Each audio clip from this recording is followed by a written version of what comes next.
और एतराज़ साहब, ज़ाहिर है कि ये इस फैसले का जो इलेक्शन कमीशन ने लिया है, जो कि आप कह रहे हैं कि ज़ाहिर है ये आइन के मुताबिक नहीं है, हाँ इलेक्शन एक्ट में ज़रूर इसकी गुंजाइश मौजूद है, तो अब इसका जो फ़ायदा है वो इस वक्त हुकूमती इत्तेहाद को पहुँचने जा रहा है, चूँकि आसिफ अली जरदारी साहब के भी वोट इससे बढ़ जाएंगे, इससे फिर अपने सेनेटर्स भी ज़्यादा मुंतखब करवाने की पोजीशन में तमाम हुकूमती जमातें होंगी, और फिर इसका नुकसान ज़ाहिर है, जो इसका एक सियासी नुकसान अददी हैसियत में वो सुन्नी इत्तेहाद काउंसिल यानी PTI के आज़ाद उम्मीदवारों को होने जा रहा है। तो इस सूरत हाल का तो जो आपकी जमात है और जो इत्तेहाद है हुकूमत का, उसको इस वक्त फ़ायदा होने जा रहा है। अब अगर अदालत से फैसला इस इलेक्शन के बाद आता है तो फिर जो मकसद था इस फैसले का वो तो पूरा हो जाएगा।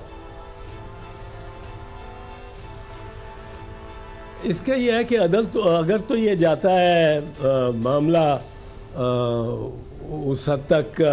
सुप्रीम कोर्ट तक जाएगा, अल्टीमेटली सुप्रीम कोर्ट तक जाएगा, तो ये अगर तो ये जिसको कहते हैं लिस पेंडेंस, लिटिगेशन की पेंडेंसी के दौरान कोई इन्होंने एक्शन ले लिया होगा इलेक्शन कमीशन ने, तो वो तो रिवर्स हो जाएगा। बाकी जरदारी साहब का और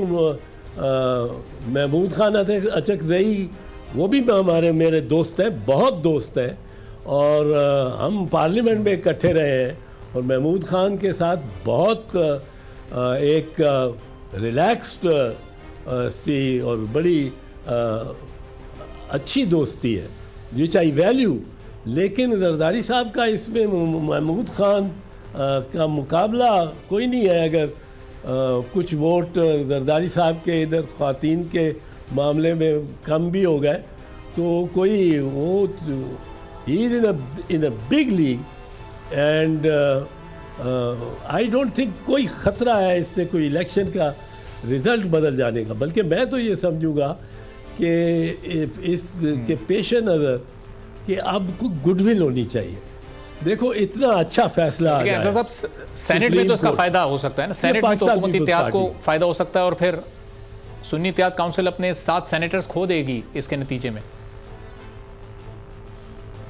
नहीं, वो आप गिनती को एक मिनट वास्ते छोड़ें, आप देखें इसको गुडविल पे चलना चाहिए इस सिस्टम को। इस सिस्टम ने अगर चलना है तो अगर हुकूमत ने कुछ पहले अपने हाथों से दिया, अगर हुकूमत ये सीटें दे देती है उनको, और उसमें पीपल्स पार्टी की भी जाती है, उसमें एक ऐसी फ़िज़ा उससे बन सकती है जिससे उनकी हुक्मरानी आसान हो जाए। तो मैं तो ये समझता हूँ कि इसमें, और लीगली, मैं ऑनेस्टली लीगली समझता हूँ कि इलेक्शन कमीशन का जो तशरीह है इस आइन और कानून की इन शिकों की, वो गलत है। ठीक है, बहुत बहुत शुक्रिया एतजाज़ एहसन साहब। सब्सक्राइब करें और बेल दबाएं ताकि कोई खबर रह न जाए।